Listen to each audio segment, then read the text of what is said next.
1925లో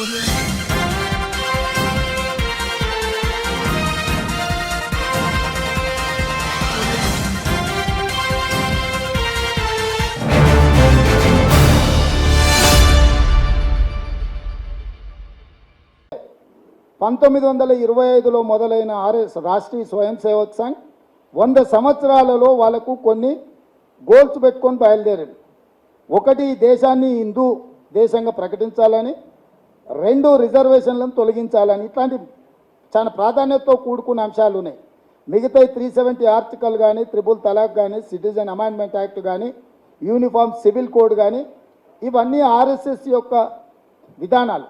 వాటన్నిటినీ మోడీ గారు, అమిత్ షా గారు పూర్తి చేసిండ్రు 17వ లోక్సభలో. ఇప్పుడు 18వ లోక్సభలో 2025 రాబోతుంది కాబట్టి రిజర్వేషన్లను రద్దు చేయడానికి ప్రణాళికబద్ధంగా పకడ్బందీగా ఈరోజు వాళ్ళు ఈ కార్యక్రమాన్ని చేపట్టిండ్రు.